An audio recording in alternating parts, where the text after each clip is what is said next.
ఇళ్ల నిర్మాణం ఇష్టారాజ్యంగా జరిగింది. BLC విధానానికి లబ్ధిదారుల ప్రయోజనాలకు తూట్లు జరిగినాయి. PMAYలోనూ అదే పద్ధతిలో నిర్మాణాలు జరిగినాయి. లబ్ధిదారుల ప్రమేయం లేకుండా విద్యుత్ పరికరాలు కొనుగోలు చేశారు.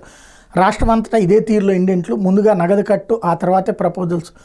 కాంట్రాక్టర్ల స్వప్రయోజనానికి పెద్దపీట, గృహ నిర్మాణ శాఖ తీరు మీద లబ్ధిదారులు గుస్సా, ప్రభుత్వం మారినా తీరు మారదా అంటూ ఆగ్రహం. ఇది ఆంధ్రజ్యోతి ఒక కథనాన్ని 3వ పేజీలో రాసుకొచ్చి, విద్యుత్ ఉపకరణాల పేరుతో కట్ అయిన మొత్తానికి తగిన విధంగా విద్యుత్ ఉపకరణాలు అందజేస్తాం, LED లైట్లు, ఫ్యాన్లు, ఇతర పరికరాలు అందజేస్తాం, లబ్ధిదారు సమ్మతిపైనే పంపిణీ జరుగుతుంది, లేదంటే నగదు వెనక్కి ఇచ్చే వెసులుబాటు కల్పిస్తామని ప్రభుత్వం చెబుతోంది. నగదు కట్ అయిన వాళ్ళు ఆందోళన చెందాల్సిన పని లేదు. విద్యుత్ ఉపకరణాల కింద నగదు కట్ అవుతున్నాయి, అది రాష్ట్ర ప్రధాన కార్యాలయం నుంచి జరుగుతుంది, వాళ్లే విద్యుత్ పరికరాలు పంపిస్తామని చెబుతున్నారు. ప్రకాశం జిల్లా నుంచి ఎంతమందికి కట్ అయింది, ఎన్ని ప్రపోజల్స్ పంపించారో సమాచారం మాకు రాలేదు. ఇది హౌసింగ్ ఎండి. ఇది రెండు కూడా 2 రకాలైనటువంటి బాపట్లకు సంబంధించిన వాళ్ళు వీళ్ళు చెప్పారు. విషయం ఏంటంటే, ఇప్పుడు టిట్కో ఇళ్ళు కట్టారు, అందులో కరెంట్ ఏది పెట్టాలి, ఏది చేశారు, ఇదేమన్నా అందులో ఎవరైతే లబ్ధిదారుని అడిగారా, తలుపు ఏది పెట్టాలా, కిటికీ ఏది పెట్టాలన్నటువంటిది, లేదా అంతకుముందు వాంబే ఇళ్ళు, రాజీవ్ గృహకల్ప ఇళ్ళు, లేకపోతే ఇంకొక ఇళ్ళు లబ్ధిదారుడి ఇష్ట ప్రకారం ఏమైనా కట్టారా?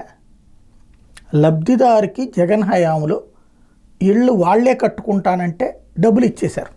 సరే, అందరికీ అందినీయా లేదా ఈ చర్చ నడుపుదాం, బట్ వాళ్ళ డబ్బులు వాళ్ళకి ఇచ్చేశారు. దాంట్లో కొన్ని రకాల ఇబ్బందులు పెట్టారు, దాని గురించి చర్చించచ్చు. కానీ వాళ్ళది వాళ్ళు కట్టుకునేటప్పుడు అప్పుడు వాళ్ళకి కావాల్సింది ఏదో వాళ్ళ ఇష్టం. వాళ్ళకి సంబంధం లేకుండా మనం కడుతున్నప్పుడు ప్రతిసారి లబ్ధిదారికి ఫోన్ చేసి, అయ్యా ఈ కంపెనీకి సంబంధించిన కరెంట్ ప్యానెల్ పెట్టమంటావు, ఈ సంబంధించిన పెట్టమంటావు అంటారా? జరిగినాయి ఎప్పుడన్నా? జగన్ మీద పడి ఏడ్చేటటువంటి ప్రయత్నం తప్పించి, అదేదో ఇంతకుముందు సక్రమంగా జరిగినట్టు, ఇప్పుడేదో జరగనట్టు, ఇప్పుడు మళ్ళీ జరుగుతున్నట్టు, ప్రాబ్లం అయిపోతున్నట్టు రాసే వార్తకు ఒక అర్థం పర్థం లేదు బేసిక్గా. లేదా చెప్దాం, మనం ప్రభుత్వాలకు చెబుతాం, వాళ్ళకి మీరు ఇస్తానన్నది ఇప్పుడు 2,80,000 కేంద్ర ప్రభుత్వం, 1,80,000 రూపాయలు రాష్ట్ర ప్రభుత్వం ఇస్తానని చెప్పి అందని చెప్పి రాశాం కదా, కలిపేసి ఇచ్చేసేయండి. వాళ్ళకి 5 లక్షలు పెట్టి వాళ్ళు ఇళ్ళు కట్టుకుంటారు, వాళ్ళకి స్థలం ఇచ్చేసేయండి. 3 సెంట్లు అన్నాం కదా, ఇచ్చేసేయండి. పట్టణాల్లో 2 సెంట్లు అన్నాం కదా, ఇచ్చేయండి. జీవితకాలం వాళ్ళ పేరు చెప్పుకుంటారు. ఆ విధంగా మీడియా కూడా పనిచేస్తే నష్టం లేదు. కానీ ఒకదాన్ని ఎంతసేపటికి విలన్గా చూపెడుతూ, ఇంకొకసారి ఇప్పుడు జరిగింది ఈ ప్రభుత్వ హయాంలో జరుగుతుందట ఇలాంటి కటింగు, కానీ జగన్ దాన్నే కొనసాగిస్తున్నారట. అప్పుడు ఈ ప్రభుత్వాన్ని అనాలి కదా.